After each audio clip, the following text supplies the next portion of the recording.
3 days after we buried my son, his wife asked the lawyer when the money would be transferred. Not how are you holding up, Gerald? Not what do you need? Just when does the money move? I remember the exact moment. We were sitting in Philip Hartley's office, late afternoon, the kind of gray Portland sky outside that makes everything feel heavier than it already is. Philip was going through the trust documents, calm and steady the way lawyers are when they've delivered bad news before. And Sylvia was sitting there in a black dress, hands folded in her lap, waiting for the part that mattered to her. When Philip finished explaining the structure, she leaned forward slightly and asked the question. I didn't say anything, I just looked at her. And I made a decision in that moment that I've never second-guessed since. My name is Gerald Harmon. I'm 61 years old, retired construction engineer, Portland, Oregon. Spent 30 years reading blueprints and managing job sites and arguing with contractors about load-bearing walls. I'm not a complicated man. I don't like drama. I believe in doing what you said you'd do, keeping your word and staying out of other people's business unless they make it your business. Sylvia made it my business the second she asked that question. My son Owen gave me a warning about her. He gave it to me about 4 months before he died. We were sitting on my back porch on a Sunday evening the way we did most weeks. Owen had brought over ribs from a place he liked downtown. We'd eaten, cleaned up, and were just sitting there with the last of the daylight fading through the trees. Owen was quiet for a while. He did that sometimes, went somewhere inside his head and took a few minutes to come back. I never rushed him. Finally he said, Dad, if anything happens to me, watch Sylvia carefully, and if Kyle ever shows up claiming anything, make him prove it first. Kyle? My other son, or the man I believed was my son from a brief second marriage that lasted less than 3 years. He grew up in Nevada with his mother. We barely stayed in contact after the divorce. By the time he was a teenager, the phone calls had stopped almost completely. I hadn't seen him face to face in close to 8 years. I told Owen he was being dramatic. He was 36, healthy, running a company that was changing how supply chains worked across the country. Nothing was going to happen to him. He looked at me the way he sometimes did when he thought I was missing the point. Not impatient, just quiet. Waiting. Promise me, Dad, he said. So I did. 6 weeks after that conversation, Owen was dead. A helicopter went down during a site survey in the mountains east of the city. They found the wreckage the next morning. 2 pilots and my son. I'm not going to describe what those first days were like. There aren't words for it that don't sound like they came out of a greeting card, and Owen would have hated that. What I'll say is this, I kept moving. That's what you do. You make the calls, you handle the arrangements, you stand at the graveside and shake hands with people you've never met who tell you your son changed their lives, and you keep breathing because you don't know what else to do. Owen had built VectorPath Labs from nothing. He started it in my garage at 26, a year out of Oregon State, with 2 computers and an idea about using machine learning to reduce waste in freight routing. By the time he was 34, the company had contracts with 4 of the top 10 logistics networks in North America. The acquisition came through at $280 million. I remember reading the announcement on my phone and just staring at it. He was still driving the same used pickup he'd bought at 28, still showed up every Sunday, still fixed my gutters himself because he said contractors overcharge retired people. That was Owen. He'd been married to Sylvia for 3 years when he died. She worked in brand marketing, high-end clients, the kind of campaigns that run in glossy magazines and airport billboards. She was sharp and well put together and knew how to make people feel like she was genuinely interested in them. I tried to like her. Some days I managed it, but Owen's words from that Sunday on the porch never left me. And the moment Sylvia asked about the money 3 days after we buried him, those words came back like a switch being flipped. The trust held $200 million in structured assets, the core of what Owen had protected after the acquisition. Philip explained the terms carefully. I was named the sole trustee, not Sylvia. Me, that was Owen's decision. He'd made it 4 months before the helicopter went down, in a meeting with Philip that I didn't know about until after the funeral. Owen had been calm and deliberate the whole time, Philip told me later, like a man who was planning carefully for something he hoped wouldn't happen. Sylvia's question told me everything I needed to know about what was coming next. I told Philip I needed a few days before we discussed next steps. Sylvia didn't look happy about that. I drove home, made coffee, and sat at my kitchen table for a long time staring at nothing. Then I called my brother Leonard. Leonard Harmon is 57, 4 years younger than me, and the most careful person I know. He's a CPA, has been for over 25 years. He doesn't panic, he doesn't speculate. He just listens, asks 2 or 3 questions, and then tells you what the situation actually is. I drove to his house that evening. We sat at his kitchen table and I told him everything. The trust, Sylvia's question, Owen's warning from the porch, the name Kyle. Leonard listened without interrupting. When I finished, he was quiet for a moment. Then he said, "You need someone who finds things." That was it. No long speech. No telling me I was overreacting. Just the practical next step. He gave me a name. Nolan Briggs, a financial investigator based out of Seattle. Leonard had used him years back on a business dispute involving a contractor who had been billing for work that wasn't done. Nolan had found the paper trail in under 2 weeks. I drove up to Seattle the next morning and met Nolan in person. I'm old-fashioned about that. If I'm paying someone to dig into my family's business, I want to look them in the eye first. He was in his mid-40s, lean, the kind of guy who doesn't say much, but you get the sense he's filing everything away. He had a small office near Pioneer Square, nothing fancy. I told him what I needed. He took notes by hand, which I respected. When I finished, he said, "Give me 3 weeks." I said fine and drove back to Portland. The next 2 days were quiet, then everything came in at once. Kyle Mercer called me on a Tuesday evening. I hadn't spoken to him in close to 8 years. He opened with condolences, said how sorry he was about Owen, said family was what mattered most at times like this. He had a smooth way of talking, the kind where every sentence sounds reasonable until you add them all up. About 4 minutes in, he got to the point. He had a lawyer. He believed the trust was legally vulnerable. He was Owen's half-brother, biological family, and he was prepared to file a formal claim against the estate. I listened. I said very little. I told him I'd pass his information to Philip Hartley. Then I hung up. Less than an hour later, Sylvia called. She told me she was pregnant. Owen's baby, she said she'd found out shortly before the accident and hadn't had the chance to tell him yet. Then she told me she and Kyle had spoken, that they both felt I was being unreasonable about the trust, and that they were prepared to pursue legal action together if I didn't agree to a more cooperative arrangement. 2 people, 1 phone call each, same evening. That was not a coincidence. I didn't sleep much that night. I sat in the kitchen with the lights on and thought about Owen. Not the company or the money or any of it. Just Owen. I thought about when he was maybe 9 or 10 and used to follow me around job sites on weekends. I'd give him a hard hat and a clipboard and he'd walk around taking notes on things, completely serious, like he was documenting everything for a report. The foreman used to laugh about it. One of them told me once, "That kid doesn't miss anything." He was right. Owen never missed anything. I thought about the year his mother got sick, when Owen was 19 and in his 2nd year at Oregon State. He drove home every weekend that year, didn't complain once, just showed up, helped with whatever needed doing, and drove back Sunday night in time for Monday classes. I thought about the last Sunday before the accident. He'd come over with ribs and we'd watched part of a game and talked about nothing in particular. He seemed relaxed, happy even. When he left, he gave me one of those brief, firm hugs the way men do when they don't want to make a big deal out of something. I watched him pull out of the driveway in that old pickup. I didn't know that was the last time. Sitting in the kitchen that night after the 2 phone calls, I made myself a simple promise. I was going to do exactly what Owen asked me to do. I was going to watch carefully, I was going to make people prove things, and I was going to use every legal tool available to me to protect what my son built. The next morning, Philip Hartley's office called to let me know Kyle's lawyer had officially filed a motion challenging the validity of the trust. The claim was that I had exerted undue influence over Owen during the drafting process, that I had manipulated my own son into cutting out his wife and giving control to me instead. 2 days after that, Sylvia's lawyer sent a letter demanding immediate access to trust funds for the benefit of the unborn child. I forwarded both documents to Philip and told him to respond by the book. No shortcuts, no fast settlements. We were going to follow the trust exactly the way Owen wrote it. Then I waited for Nolan Briggs to call. Nolan called on a Thursday afternoon 3 weeks to the day after our meeting in Seattle. He didn't give me anything over the phone. He just said, "You should come up. There's a lot to go through." I drove up the next morning. His office looked the same as before, small. Nothing on the walls, a desk with 2 chairs across from it. He had a folder waiting, thick. He opened it without any preamble and started walking me through what he'd found. Kyle Mercer had a history. In the 7 years before Owen's death, he had been involved in 2 separate estate disputes. Neither involved his own family. In both cases, he had identified a situation where a wealthy person had died and the inheritance structure was unclear or contested. He inserted himself with a legal claim, hired an aggressive lawyer, and made noise until someone paid him to go away. One case settled for $180,000. The other was still unresolved but had gone quiet.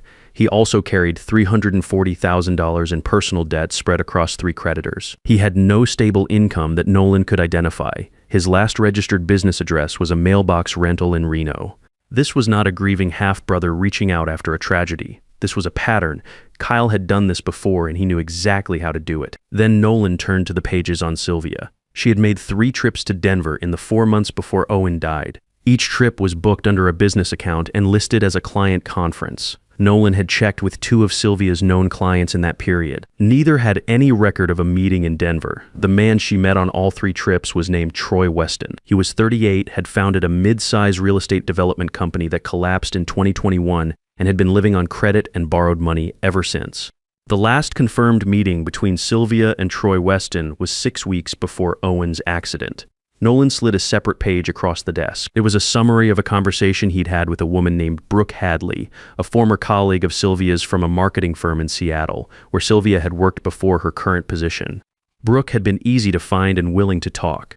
She said that during the time she worked with Sylvia had been very clear about not wanting children. Not vague or undecided. Clear. She used to say it would derail everything she was building professionally. Brooke remembered it specifically because Sylvia had been firm about it in a way most people weren't. I sat with all of that for a minute. Nolan waited. He was good at that. I told him I needed him to keep documenting and that I'd be in touch with my lawyer. He said he'd send everything over to Philip Hartley directly. I thanked him, drove back to Portland, and called Philip from the road. Philip had his own news. He told me he had been doing a full review of the trust documents, going through every page Owen had filed. Toward the back, in a section most people would have skimmed, Owen had included a handwritten addendum. It was signed and dated, witnessed by Philip himself at the time of signing. Philip said he had flagged it when Owen filed the trust, but hadn't brought it up yet because he wasn't sure it would become relevant. He read it to me over the phone. It said, if Kyle Mercer files any claim against this estate, require DNA verification before any legal proceeding advances. I have conducted my own research and have reason to believe he may not be a biological Harmon. I had to ask Philip to read it again. Owen had known, or at least suspected. He had done his own digging at some point before he died and come to the same conclusion I was now arriving at through Nolan's report. And instead of having a difficult conversation about my second marriage and a man I barely knew, he had simply built the answer into the legal structure of the trust itself. He put the mechanism in place, quietly, without making it my problem until it needed to be. I pulled over on the highway because I didn't trust myself to keep driving for a minute. I thought about Owen sitting across from Philip in that office, calm and deliberate, signing documents, planning for a future he hoped would never arrive. A 36-year-old man who had already thought 3 steps ahead of everyone else in the room, the way he always had. The kid with the clipboard on the job site. The one who never missed anything. I sat there on the shoulder of the road for a while. Then I pulled back onto the highway and drove home. That evening, I called Philip back and told him to file the addendum with the court and request mandatory DNA testing for Kyle Mercer before any legal proceedings could move forward. The clause was Owen's, signed and witnessed, legally binding. Kyle's lawyer objected immediately, said it was harassing, said it was Gerald Harmon trying to manipulate the process. The louder they got, the more the court paid attention. The judge reviewed the addendum and granted the order. DNA testing was scheduled for the following week. Kyle had no legal ground to refuse. The DNA testing facility was a clinic in downtown Portland, clean and professional, the kind of place that handles these cases without making you feel like you're on a TV show. Philip had arranged everything through certified channels so the results would hold up in court. Kyle showed up with his lawyer. He walked in like a man who had already decided the whole thing was beneath him. Arms crossed, jaw tight, talking quietly to his attorney the entire time while they waited for the technician. He didn't acknowledge me. That was fine. I didn't need him to. The test itself took less than 10 minutes. A cheek swab, a sealed sample bag, documentation signed by both sides.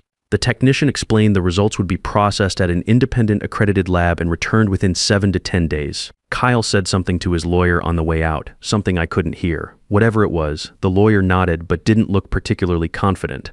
I drove home and did what I'd been doing for the past several weeks. I kept my routine, coffee at 6 in the morning, gym by 6:30, errands, meals, the occasional call with Leonard or Philip. Normal life, the kind of steadiness that drives impatient people crazy, which was fine by me. On the 8th day, Philip called. He didn't say much over the phone, just, the results are in. Can you come to the office this afternoon? I was there by 2 o'clock. Kyle and his lawyer were already in the conference room when I arrived. Kyle was sitting back in his chair, arms still crossed, doing the thing people do when they're trying to look unbothered. His lawyer had a notepad out and a pen in his hand, ready to find something to argue about. Philip sat down, opened the envelope carefully, and read the summary page. Then he looked up and said it plainly. The probability that Kyle Mercer was a biological relative of the Harmon family line was 0%. The room went quiet. Kyle's lawyer spoke first, said the lab must have made an error, said the chain of custody needed to be reviewed, said he intended to challenge the methodology. Philip slid a copy of the full report across the table and told him the lab was fully accredited for legal paternity proceedings and that the results had been cross-verified internally before being released. Errors of this magnitude simply didn't happen in controlled testing environments. Kyle said nothing for about 30 seconds. He was staring at the report without picking it up. Then he said the results were being manipulated, that I had arranged this whole thing, that Owen would never have wanted his family treated this way. I looked at him when he said that. I didn't raise my voice. I just said Owen wrote the clause himself. Owen's signature is on that addendum. You can read it on page 11. Kyle's lawyer picked up the report and found the page. He read it. He set it back down. After that, neither of them had much to say. The legal proceedings collapsed the same afternoon. The results were filed with the court. Every claim Kyle had submitted, the undue influence argument, the heirship assertion, all of it had been built on one foundation, that he was Owen's biological half-brother and therefore a legitimate family claimant. With that gone, there was nothing left to stand on. Kyle's lawyer withdrew from the case the next morning. Kyle stopped returning calls to Philip's office. I didn't file anything against him. I didn't pursue damages or report him to anyone. The truth had done what it needed to do, and that was enough. Some people believe in making an example. I believe in closing the door and moving on. The second DNA test was scheduled a week later. This one was different. Sylvia came alone. No lawyer this time, which surprised me. She carried Noah in a car seat, the baby just a few weeks old. He was small and quiet and spent most of the appointment staring up at the ceiling lights with the focused expression that newborns have, like they're trying to figure out everything all at once. Sylvia sat across from me in the waiting area while the technician prepared. She looked tired in a way that had nothing to do with the baby.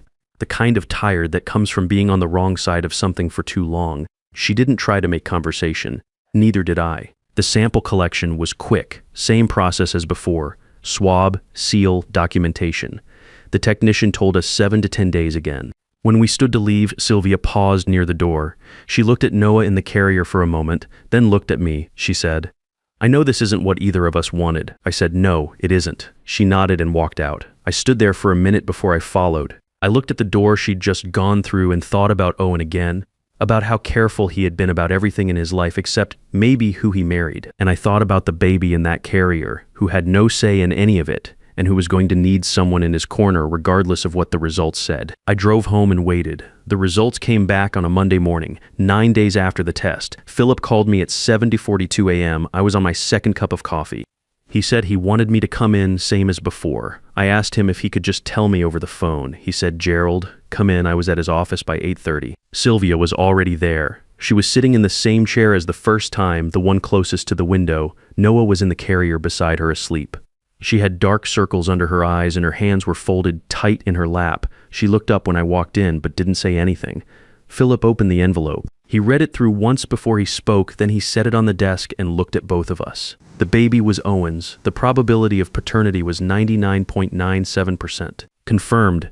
Sylvia let out a breath that she had probably been holding for 9 days. Her eyes filled up, but she didn't cry. She just looked down at Noah and kept it together, which I respected. I sat with that number for a moment. 99.97%. Owen's son, my grandson. Philip waited for both of us to settle before he continued. He explained that while the DNA confirmed Noah as Owen's biological child, the trust structure remained in place exactly as Owen had written it. Sylvia had no direct authority over the assets. The child was the legitimate heir, but the funds would be managed and protected until Noah was an adult. Sylvia nodded slowly. She didn't argue. She didn't ask about timelines or transfer dates. She just nodded. When Philip finished, she looked at me and said, "I need to tell you something." I told her to go ahead. She said that about 2 months after Owen's funeral, Kyle Mercer had approached her at a gallery opening. He had framed the whole thing as two people looking out for what they deserved. He told her I was trying to cut her out, that I had never liked her, that the trust was just a way for me to keep control of Owen's money permanently. He said a legal alliance made sense, that together they had leverage. She believed him. She said she was grieving and scared, and the story he told her fit the fear she was already carrying. She found out about his history the same way I did through Nolan's investigation. Philip had shared the relevant portions with her lawyer as part of the proceedings. When she read the report and understood what Kyle actually was and what he had actually done in those 2 previous cases, she withdrew from the legal alliance immediately. She said, "I didn't know, I want you to know that." I told her I believed her, Then I told her what I had decided. A protected subtrust of $100 million would be established for Noah, managed by Philip's firm and overseen by Leonard until the boy was old enough to make decisions for himself. Education, healthcare, housing, everything he would need, structured carefully the way Owen would have wanted it structured.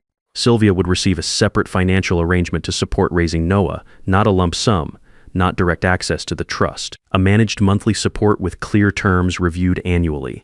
The focus would always be the child, not the account balance.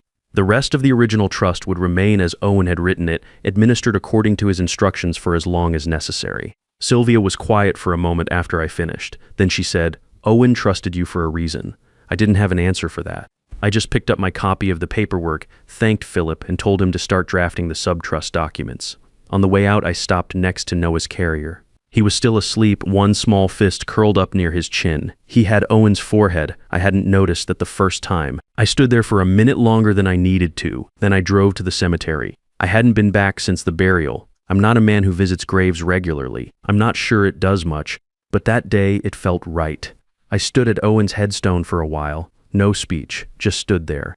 Thought about the porch, the ribs, the fading light through the trees, and a 36-year-old man who had already written the answer into the documents before anyone knew there was going to be a question. He had trusted me to hold the line. I had held it. I put my hand on the stone for a second, then I walked back to my truck and called Leonard to go over the paperwork. Some things don't end, they just move into the next chapter. If you've ever been the person in the room trying to protect something that someone else built, while everyone around you pressures you to let it go, you already know what this feels like. It's not dramatic. It's just a decision you make every single day until the truth comes out on its own. If this story stayed with you, leave a comment. Tell me where you're watching from and what you think Gerald should have done differently. I read every one, and if someone in your life is going through something like this, share it with them. Sometimes it helps just to know someone else held the line and made it through.